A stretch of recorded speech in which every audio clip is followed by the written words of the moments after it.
Je suis l'une des étudiants qui a bénéficié de l'application de l'arrêté ministériel 1275 où j'ai soutenu mon mémoire en obtenant 2 diplômes, diplôme et start-up. J'ai créé une application mobile qui s'appelle GMedoc. C'est une application qui sert au bon fonctionnement, au bon emprisonnement de la gestion de médicaments en rupture en Algérie. Vous pouvez la télécharger, il suffit de taper sur Play Store G-6 Medoc. Bon, ça sert à tout le monde parce que c'est une application mobile qui permet aux patients, aux médecins, pharmaciens, distributeurs et même des fabricants de médicaments à s'inscrire et à se connecter. Les patients peuvent s'inscrire tout simplement, nom, prénom, numéro de téléphone et région. Et cette application permet de géolocaliser le patient. Ça suffit de rentrer et mentionner le médicament qui est introuvable sur les officines. Si un patient cherche un X médicament, il suffit de taper les 3 premières lettres de ce médicament sur notre application. Il va trouver une liste de médicaments. Cette liste, elle est officielle, qu'on l'avait procurée du site du ministère de l'Industrie pharmaceutique. Elle s'appelle la nomenclature de médicaments. Elle est disponible, on peut la trouver. On l'avait triée, on l'a insérée au sein de notre application.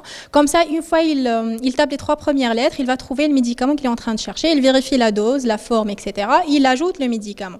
Et c'est fini pour le patient. À ce moment-là, sur la carte géographique, il va la trouver le pharmacien une fois il se connecte. Il va trouver une carte géographique du continent algérien. Comme ça, il pourra cliquer. Il va y avoir des icônes par géolocalisation. Par exemple, si ce patient il est installé à Tlemcenville, et bien sur Tlemcenville, il y aura une icône avec le nom de médicament recherché. Il y aura 2 opportunités. Soit s'il dispose de ce médicament, il pourra cliquer sur disponible.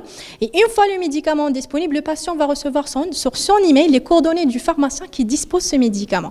Si ce n'est pas le cas, si le médicament n'est pas disponible, le pharmacien il coche sur non disponible et c'est à ce moment-là que notre application génère ces statistiques, on génère ce genre d'informations. Comme ça, on aura une vision beaucoup plus appropriée, beaucoup plus correcte sur les ruptures de médicaments par géolocalisation. On vient d'avoir notre droit d'auteur il y a 3 jours, donc c'est à ce moment-là qu'on pourra la publier. Voilà, elle était en train d'être protégée. On a besoin du label projet innovant. Après, label start-up, c'est là où ça craint un petit peu parce qu'il y a des petites difficultés. Tout ce qui est universitaire, c'est fait. Le prototype est là.